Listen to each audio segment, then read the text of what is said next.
The flash सबसे best super hero film नहीं है, एक परफेक्ट सुपर हीरो फिल्म भी नहीं है, पर एक अच्छी सुपर हीरो फिल्म है जिसके कई सारे कैमियोज रेफरेंसेस है, जिस पर बात करना तो बनता है, जिसमें स्पॉइलर होगा ही। अगर आपने अभी तक फ्लैश नहीं देखी तो वीडियो स्किप कर दो और मैं बजा देता हूँ स्पॉइलर अलर्ट घंटी, क्योंकि ये है the flash breakdown with Easter eggs video. और वेलकम टू द चैनल जो प्लेटफॉर्म है एमसीयू, डीसी और फिल्मों की हर खबर का। Just a review. फ्लैश के पहले सीन में दिखता है बुकर बैरी, जिसे कुछ खाना खाना है ताकि उसे पावर्स मिले। सुपरमैन के दर्शन होते हैं इस सीन में, जो है हेनरी कैविल वाला सुपरमैन, पर उसका चेहरा नहीं दिखता, फिर सिर्फ पीठ दिखता है। तो इन अ वे हेनरी कैविल ने इस फिल्म में कैमियो किया है, पर पीठ की तरफ से। फिर उसके कान में किसी की आवाज गूंजती है और वो निकलती है जेरेमी आयरन्स की आवाज, जिन्होंने जैक स्नाइडर के बैटमैन वर्सेस सुपरमैन और जस्टिस लीग में बेन एफ्लेक के बैटमैन के बटलर अल्फ्रेड का रोल किया था। उसी रोल को इस फिल्म में भी रिप्राइज कर रहे हैं आयरन्स। अल्फ्रेड बैठता है बैटमैन के लैब में, जो बैटमैन वर्सेस सुपरमैन में दिखा है कई बार। तभी कुछ लड़कियां जो उसकी फैंस है उसे घेर लेती हैं, जिन्होंने फ्लैश वाले मर्चेंडाइज भी लगाए हैं। और उनके पीछे एक कैफे है जहां लिखा है फिल्बी कैफे, जो एच.जी. वेल्स की लेजेंडरी नॉवल टाइम मशीन के मुख्य किरदार का नाम भी है। और क्योंकि इस फिल्म में टाइम ट्रेवल की भरमार है, तो ये उस आइकॉनिक नॉवल पर एक नॉड हो सकता है। ये ऐसी एक्शन सेट पीस का कंटिन्यूएशन होगा जहां बैटमैन और फ्लैश दोनों किसी क्राइम को रोक रहे हैं। बैटमैन दिखता है एक्शन मोड में, वो पीछा कर रहा है इस इंसान का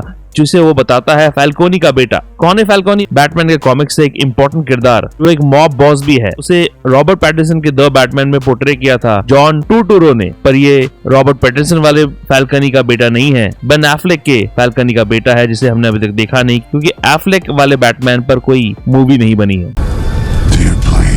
इस बंदे ने चुरा लिया है एक बहुत ही इंपॉर्टेंट केमिकल वेपन, जिससे वो दुनिया बर्बाद कर सकता है, तो इसीलिए बैटमैन इसके पीछे है। और वहाँ बैरी है मार्था वेन इंस्टीट्यूट के बाहर, जो बैटमैन की माँ का नाम है। गौतम गवर्नमेंट फायर डिपार्टमेंट की गाड़ी खड़ी है। बैरी बिल्डिंग से गिरते हुए बच्चों को बचाता है और एक बच्चे को एजरा मिलर माइक्रोवेव के अंदर रख देता है। अब एजरा मिलर है, कुछ भी कर सकता है। फ्लैश और बैटमैन का साथ देने आती है डायना, यानी कि वंडर वुमन। गैल गैडोट करती है कैमियो इस फिल्म में। तो इन अ वे इस फिल्म में Superman, Henry Cavill, wonder woman, Gal Gadot, Ben Affleck, Batman और एजरा मिलर फ्लैश चारों है, जो इसे बनाती है स्नाइडर। ओ नहीं, ये फ्लैश मूवी है। बैरी काम करता है central city police forensic department में, जहाँ एक फोरेंसिक साइंटिस्ट है जैसे कॉमिक्स में है। वहाँ हम मिलते हैं उसके कलीग से, पैटी स्पिवट, जिसे निभा रही है सर्सी मोनिका जैक्सन, जो CW के द फ्लैश टीवी सीरीज में भी दिखी थी, और एक्चुअली कॉमिक्स में वो फ्लैश की गर्लफ्रेंड होती है। एल्बर्ट डेस्मंड, जिसे निभाया है एक्टर रूडी मैंकुसो ने, ये किरदार भी द फ्लैश टीवी सीरीज में दिख चुका है, जिसे निभाया था Harry Potter actor Tom Felton ने, एके ड्रेको मैलफॉय। ये किरदार बाद में जाके कॉमिक्स में बनता है डॉक्टर एल्केमी नाम का विलन। और फिर हम मिलते हैं डेविड सिंह से, जो की है बैरी का बॉस। ये किरदार भी CW शो में दिख चुका है और कॉमिक्स का ही पार्ट है, और इसे निभाया है Indian American actor Sanjeev Bhaskar ने। इस फिल्म में बैरी के पिता का रोल रॉन लिविंगस्टन कर रहे हैं, जहाँ जस्टिस लीग में इस रोल को बिली क्रडअप ने किया था। आयरन हार्ट जेल का रेफरेंस होता है, जहाँ से बैरी के पिता उसे कॉल करते हैं। आयरिस वेस्ट, जिसे निभाया इस फिल्म ने कर्सी क्लेमेंस ने, वो रेफरेंस करती है जस्टिस लीग के इस सीन की, जहां पहली बार आयरिस और बैरी मिलते हैं फिल्मी दुनिया में एटलीस्ट। हालांकि स्कूल के टाइम से ही बैरी को आयरिस पर क्रश है, ऐसा बताया गया है फिल्म में। बैरी रियलाइज करता है कि वो टाइम के आगे पीछे जाने की शक्ति रखता है, जहां हमें मिलता है वो प्लॉट पॉइंट जो हमें ले जाता है उसके कॉमिक बुक इंस्पिरेशन की कहानी की तरफ। इंस्पायर्ड है प्रचलित flash comic book run flash point से। यहाँ भी कॉमिक की तरह इमोशनल बैरी अपनी मरी हुई माँ को फिर से जिंदा करने के लिए पास में ट्रैवल करता है, और इस चक्कर में सब कुछ बदल देता है। भाई ये बेवकूफ आदमी।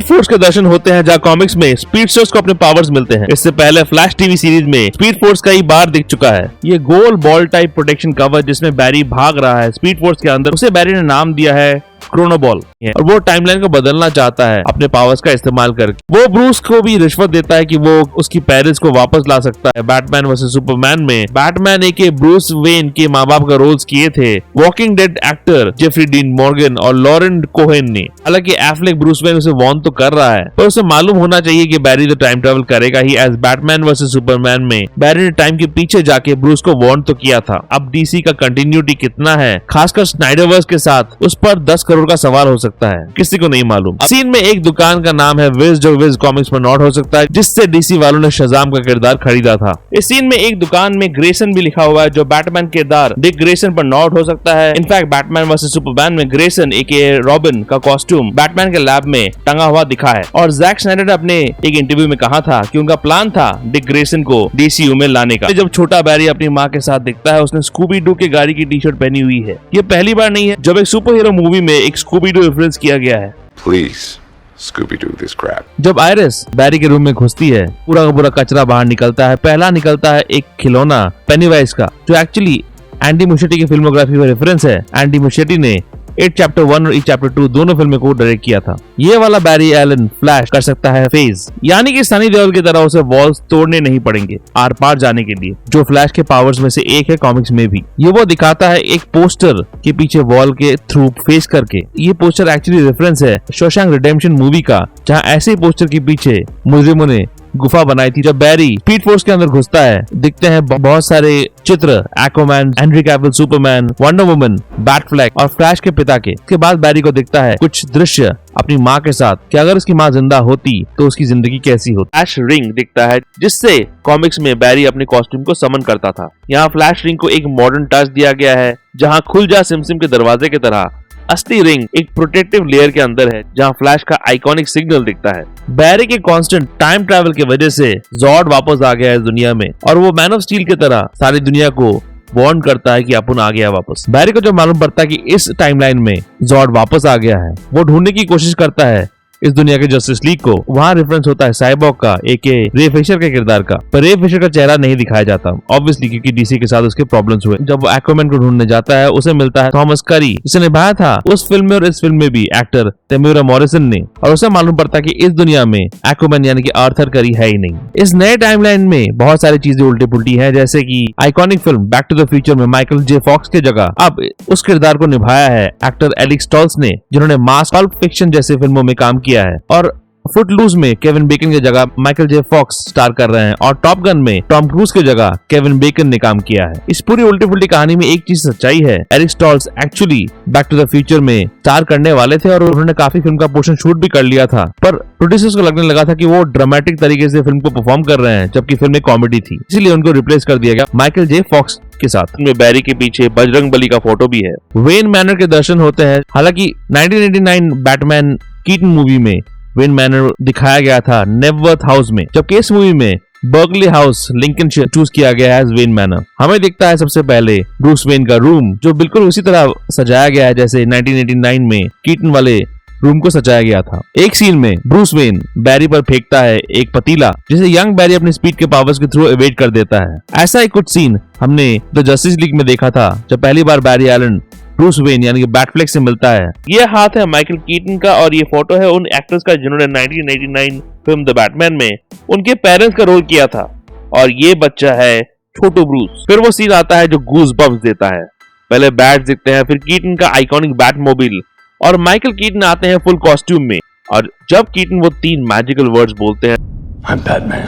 तब बैरी वाला रिएक्शन मेरा भी था, और बैकग्राउंड में बज रहा है डैनी एल्फमैन का आइकॉनिक बैटमैन स्कोर गूज बम्प्स। वैसे जब कीटन फ्रेम में आ रहा होता है, आप द बैट प्लेन को भी देख सकते हैं। ये दृश्य बैट केव के अंदर सर्वेलेंस रूम का है। बगल के स्क्रीन में बैट मोबाइल दिखता है, अगल बगल के कंप्यूटर स्क्रीन में बैटमैन विंग्स। जब तेरे नाम बैरी बैट केव में चीजों को टटोल रहा होता है, उसे मिलता है ये बैग, जिससे आता है जोकर का हंसी, जो माइकल कीटन की उस फिल्म का रेफरेंस है जहां जोकर के मरने के बाद उसके पॉकेट में ये बैग मिला था, जिससे हंसी निकलती है जोकर की। तेरे नाम बैरी को एक नोट भी मिलता है, एल्फ्रेड द्वारा लिखा हुआ नोट। एल्फ्रेड का किरदार उस मूवी में निभाया था एक्टर माइकल गफ ने। पूरा कॉस्ट्यूम कलेक्शन दिखता है, काले रंग का बैट कॉस्ट्यूम, जहाँ बैट सिंपल येलो कलर का है। इस कॉस्ट्यूम में शामिल है ब्लू ग्रे सूट, बंदूक रखने वाला सूट, पानी में इस्तेमाल करने वाला सूट, और फाइनली डेजर्ट में इस्तेमाल करने वाला सूट, जो काफी हद तक एफ्लेक के इस सूट की याद दिलाती है जो स्नाइडर के बैटमैन वर्सेस सुपरमैन में दिखी थी नाइटमेयर सीक्वेंसेस में। कीटन कहते हैं ये You wanna get nuts? Let's get nuts. जो उन्हीं की बैटमैन फिल्म का डायलॉग है।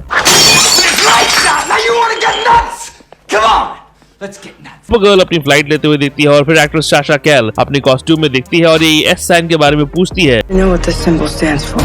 Means hope, right? ये हेनरी कैविल के मैन ऑफ स्टील के इस सीन पर रेफरेंस है शायद। What's the S stand for? It's not an S. On my world, it means hope. तेरे नाम बैरी अपना कॉस्ट्यूम बनाता है बैटमैन के कॉस्ट्यूम से। जॉर्ड रिवील करता है कि इस रियलिटी में सुपरमैन मर चुका है, उसे बचपन में ही मार दिया गया था जॉर्ड के द्वारा।